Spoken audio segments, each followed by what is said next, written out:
Your goal with all of your marketing is to get the right message in front of the right person at the right time. Because it could be another 10 years before they're ready to switch again. We all know MSPs have insanely good retention.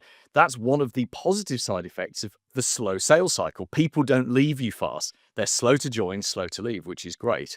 So the challenge for any MSP is to build up big audiences, keep building a relationship with them, and then be there at the point that they are potentially ready to switch.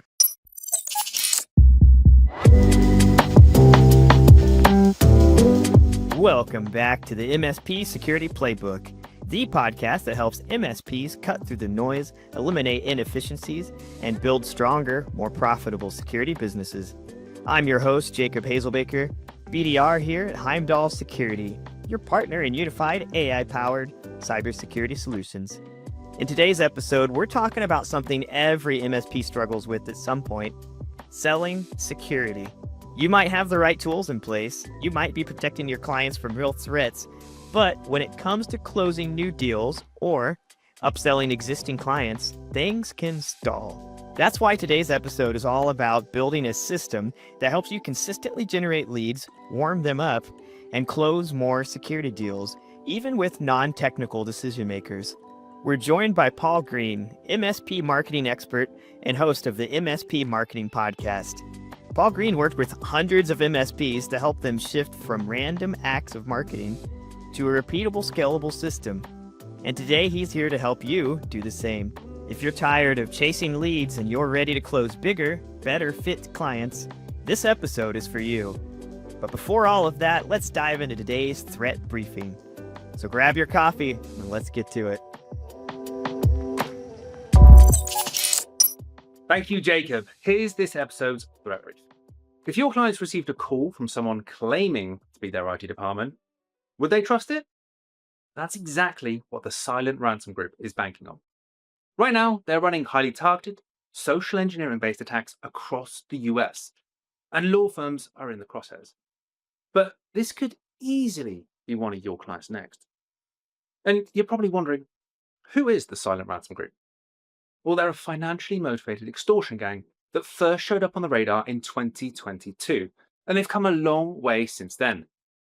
They started out using classic callback phishing emails, the kind that look like a fake subscription renewal.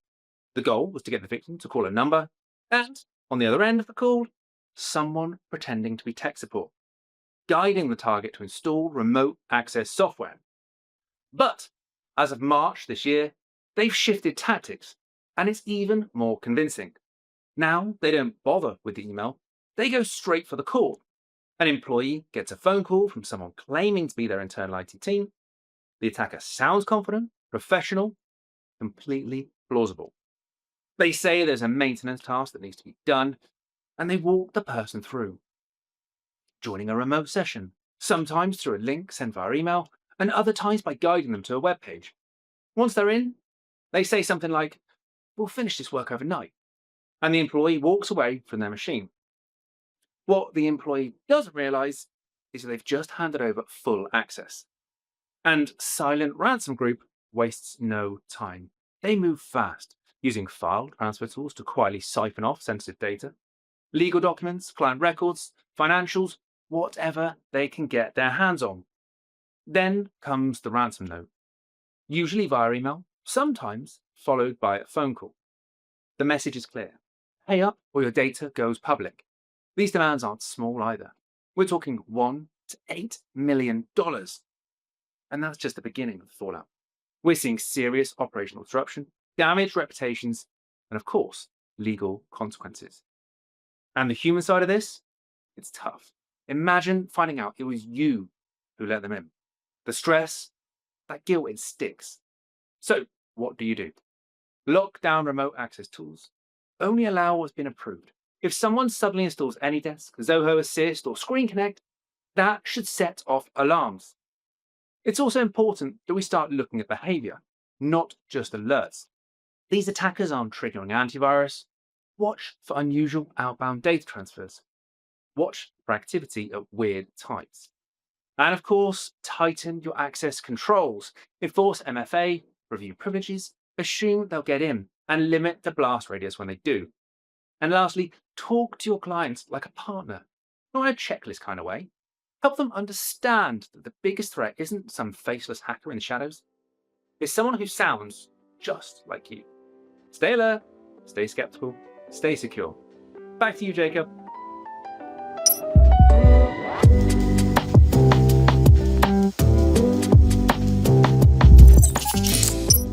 Paul Green, it's great to meet you. Thank you for your time. Thank you so much for having me on the show. It's really exciting. Oh, you're very welcome. I've been wanting to chat with you for a while. Your specialty is in marketing, particularly for MSPs. So that really fascinates me, and I'm really looking forward to our conversation. So I was really curious. One thing I noticed a trend across your different social media, your different platforms in which you communicate with MSPs, is you often describe the marketing process as sort of systemized, kind of habits, uh, almost a process in which you stick to doing it. And so I was really curious for helping MSPs systemize their marketing. Why do you still approach? Why do you think so many still approach sales and lead gen in such a reactive sort of way? Yeah, that's a really great question. And MSPs are quite haphazard and disorganized with their marketing. And I think this is not their fault. The problem is, if you're the average MSP owner, you're a technician who loves what you do. You started your business to gain freedom over who you work with, the kind of work you do, how much money you make, and how much time you have free. And, in order to get those clients to do that work for, you have to do this thing called marketing. And marketing, when you first glance at it, appears to be the complete opposite of tech work. So tech work is very systemized. It's, there's plenty of how-to guides. Let's be honest, every technician has Googled it, or, or looked at the standard operating procedure, because that's how you get stuff done. And then you come to look at marketing, and marketing seems to be, certainly what you read online is based on opinions, and you could try and here's an experiment, and there's no black or white, right or wrong way to do marketing. And that's why everything I do, and I just said to you, I've been in the channel for 9 years. About 3.5, 4 years ago, I started talking about a 3-step system, and this was like the crystallization of all of the work I've done, not just with MSPs, but I've been doing marketing for other businesses for 20 years in different sectors before I landed in the channel. And the 3-step system that we have, which I'll give to you now, because it's 6 words, it's a crazy simple system, but it's also so powerful. It's designed to make it super easy for MSPs by breaking it down into tasks. So we've got 3 steps. Step number 1 is build audiences. And when you said you see me everywhere on the web, those are my audiences. So my YouTube is an audience, podcast is an audience, LinkedIn is an audience, I've got a Facebook group, etc., etc., etc. And MSPs should do the same, but MSPs should start with LinkedIn and their email database. Those are the 2 most important databases for MSPs. Then the second step is then to grow relationships with those audiences, and that's what the content is for. So someone necessarily isn't ready to buy today. You might have a conversation with them today, but we all know how slow the sales cycle is for MSPs. It can be years. So you keep putting good content in front of people on LinkedIn, any other social media platforms. You send out emails. Even if you're going networking, you don't go out networking and talk about yourself. You talk about things that are relevant to your audience. So you've got build audiences, grow relationships, and that final step is to convert relationships. And there's a tiny window, Jacob. It's like it can be from as small as 2 weeks up to 2 or 3 months, where someone is genuinely thinking and ready to take action on switching from their incumbent MSP over to someone new. And your goal with all of your marketing is to get the right message in front of the right person at the right time. Because it could be another 10 years before they're ready to switch again. We all know MSPs have insanely good retention. That's one of the positive side effects of the slow sales cycle. People don't leave you fast. They're slow to join, slow to leave, which is great. So the challenge for any MSP is to build up big audiences, keep building a relationship with them, and then be there at the point that they are potentially ready to switch. So I'm really, really curious. It seems to me as though what an MSP owner does on year 1, 2, or 3 might change, especially as the MSP evolves. So do you have any advice you give to MSP owners for switching from the mindset of a purely technical role, what they're used to the new mindset of, well, we also now need to do marketing. We need to figure out how to close deals as well. So what kind of mindset shift do you normally see or recommend for MSP owners? That's a really great question, and you may be one of the first people to ask me that question, so thank you. I think you're right. The mindset that you need does change as the business goes on. The mindset of if you look at the MSP owners who are 10, 20 years into it, and I have a podcast as well. This is just plug central here. I've had a podcast called Paul Green's MSP Podcast, MSP Marketing Podcast. And over the last 5.5 years that I've done that, I've interviewed people who are at the 20, 30-year mark. And you look at, there's always a moment, like a pivotal moment where they realize, if I carry on working 80-hour weeks, I'm going to die. I'm going to have a heart attack or a stroke, or the business is going to fail. There's too much dependence on me. I can't take a proper vacation. I'm paying all these help desk staff and they're sitting around waiting for me to give them stuff to do. It's nuts. And the successful ones, they reach that moment where they realize they've got to stop being the owner, or well, they've got to stop being the technician within the business. And by technician, I don't mean the technical technician. I mean doing the work. You can be a veterinarian and be caught in doing technical work if you're operating on dogs, right? You can be a shopkeeper and you're caught in technical work or a storekeeper if you're actually stacking the shelves. So you have to have a mindset shift from I'm the person doing this to I'm the person organizing this, I'm running it, I'm building it. And then there's another mindset shift to I am the marketer of the business. I am the driver of growth in the business. In terms of mindset shifts, you eventually have to get to the point where you realize you personally cannot do it alone. You have to hire or find or partner with good people, and you have to almost start treating the business like a proper business. Even if you only ever want your MSP to be you and 5 or 6 people, you've got to do exactly that. You've got to have a service desk manager who can do whatever it takes to keep the clients happy. You've got to have a salesperson and a marketing people who do whatever it takes to stop prospects going to another MSP, because that would be a mistake. You know what I mean? You've got to look at all the things that you want to do within your business, and you can't do it all overnight, but you can have a plan of, right, over the next 3 years, we're going to put some infrastructure, like an org chart. We're going to put an org chart in place. We're going to fill those roles. It might be that today I'm doing 6 of those roles, but within 3 years, I'm going to be doing 1 of those roles, and then everyone can do their job brilliantly. And that's more of a mindset shift than it is actually a strategic shift. That's fascinating because I remember in some of your content, even the description of your book on Amazon, that you mentioned delegating, assigning some tasks out to people. So yeah, I think there's an acronym that I live by, which is, and let's see if you know what this stands for, Jacob. So you'll have heard of DOA. What does DOA stand for? I would have guessed dead on arrival. Correct. And as the business owner, that's what you'll be if you keep trying to do everything yourself, for more than like 2 or 3 years. So I've instead of renamed DOA to delegate, outsource, automate.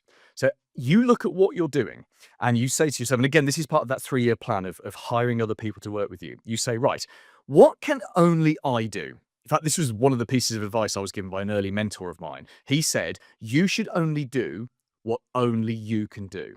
So it's exactly the same for an MSP. You would look at that and say, any MSP who is setting up a new user for a client, you're wasting your time. And I know you have to do it in the first couple of years because there's no one else to do it, but it's a waste of your time.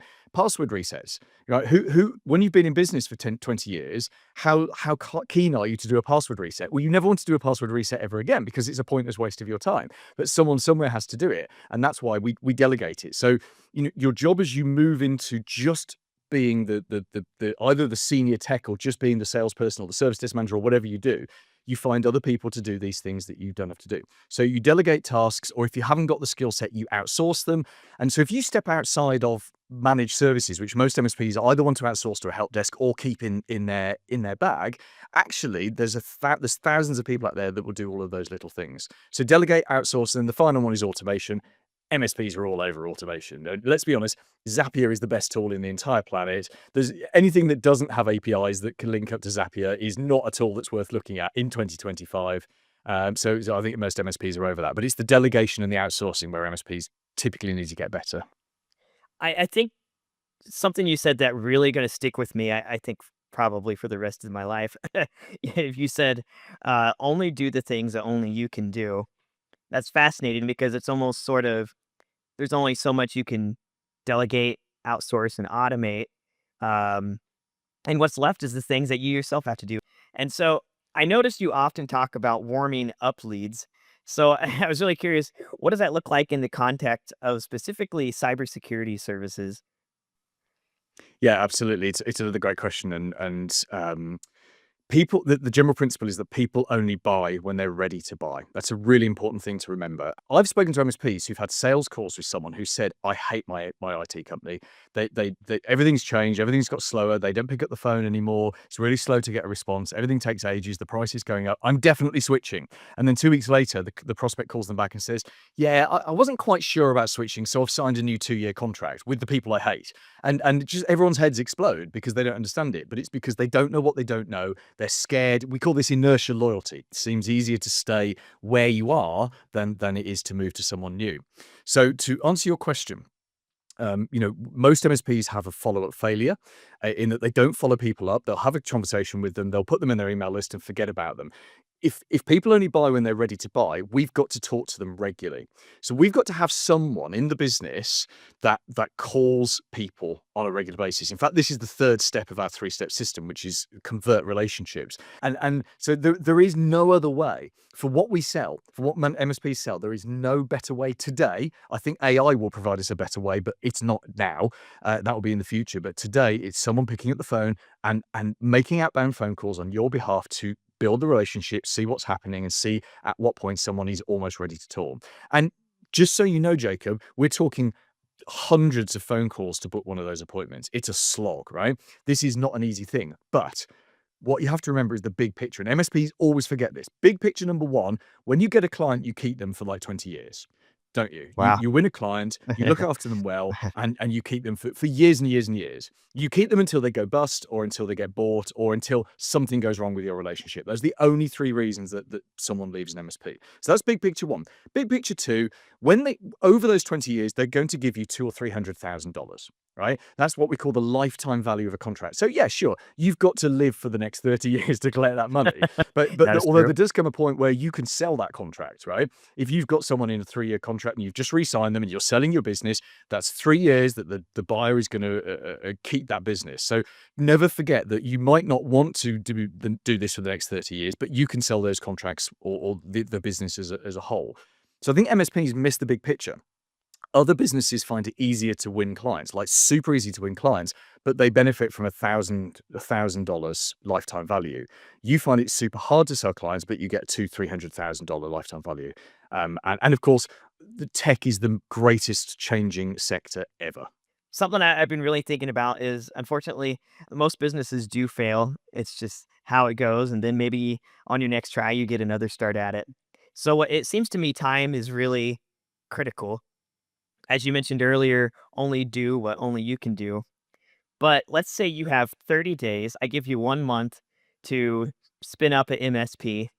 I'm really curious then. So, like, to really get the security sales going on this brand new MSP, what 3 systems or tools would you implement first in the first 30 days? So first of all, before I look at systems or anything like that, I would adjust my life to give me time and cash to do it. And then in my first 30 days, I tell you what I would focus on, Jacob. I don't know about specific systems. I don't know if you're asking me to say, well, I'd get a PSA or I'd do an RMM, because I'm not an implementer. I've never run an MSP. I tell you what I'd focus on: sales.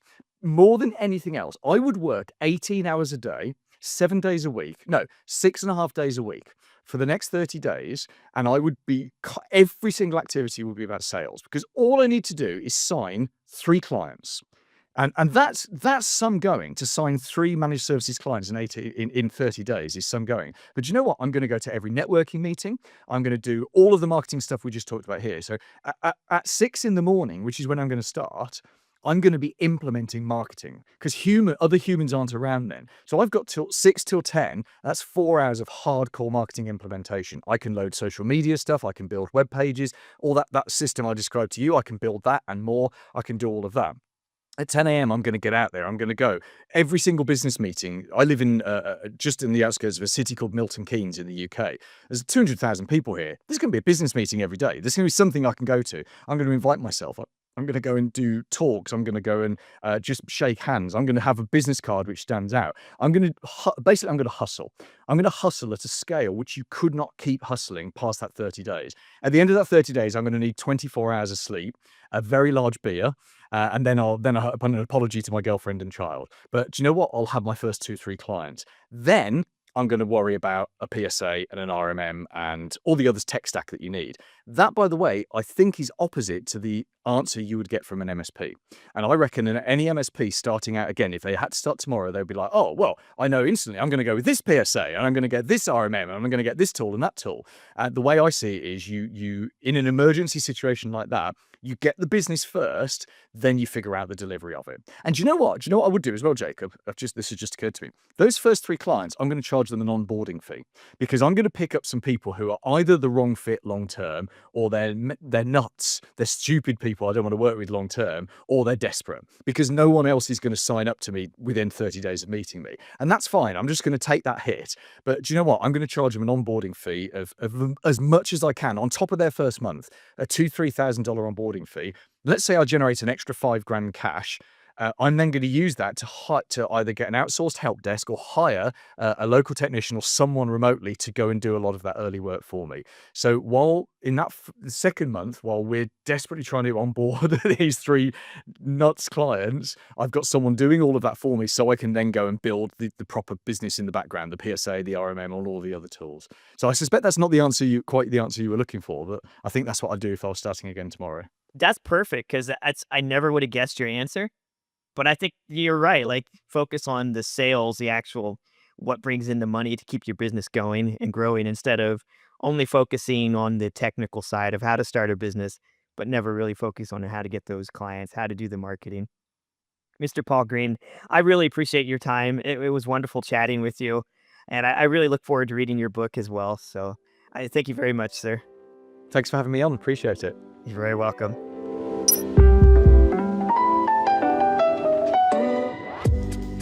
It was really great chatting with Paul Green. I feel like I learned a lot just in that brief conversation.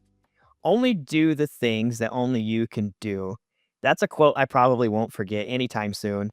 It's very true because as an MSP owner, you start out doing one thing and then you got to build out your business as your business continues to onboard new customers.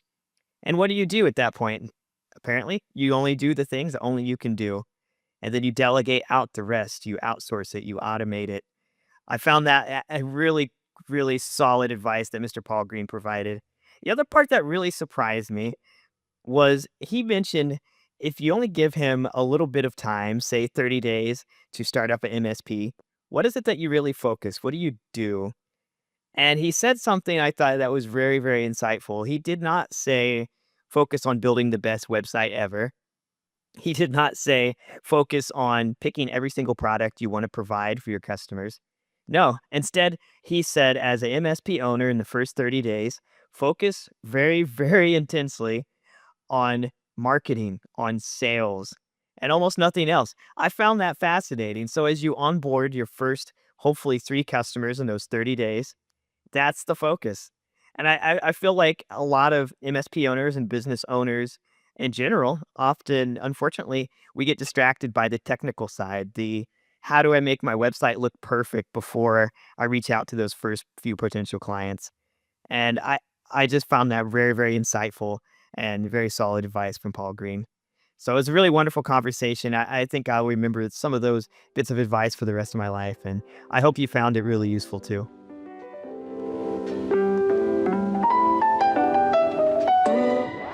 And welcome to our section called the MSP Hot Seat. The question that was in my mind today was clients always push back on security costs. So how do we justify the investment? How do we communicate effectively to them that they do need this cybersecurity tool for their business? That's a question I run into a lot, and I hear a lot of MSPs mention it as well. What I find fascinating is Paul Green touched on how he brings in leads and how he keeps them engaged and interacts with them. So what I found really, really interesting and relates to sales in general is a lot of times people need something, but they don't know that they need it. It's kind of like doctors. You go and chat with your doctor. They say, hey, how are you doing? What kind of pain are you experiencing? And then you describe to them what you're experiencing, how your life is going, and perhaps what you would like to improve in your health. I often think that businesses are very similar. They have pain, they have points that they want to improve, but they don't necessarily know what the solution is. And so that's why I think what Paul Green does is so important, because He doesn't approach new clients as simply sales opportunities. He approaches it as a very open, curious conversation to learn more about their business, to learn more about what it is they do and how they can best improve it, how they can best help their potential customer. And so I find that as MSPs, just starting your conversation with your potential clients in a more open manner instead of saying, hey, you need this exact cybersecurity solution. That would be a rough way to start the conversation. It'd be like walking into a doctor's office and it's like, hey, you need this medicine. And you're like, why do I need this medicine? You haven't even touched on that, let alone identified my pain. So I think that's incredibly important. I love how Paul Green described bringing in clients, keeping them engaged, having an open, curious dialogue with them, and then relating those pain points to how it is that you could help solve that for them. So that's what I would say is a really useful approach for MSPs, focusing on that pain and how you can solve it for your clients.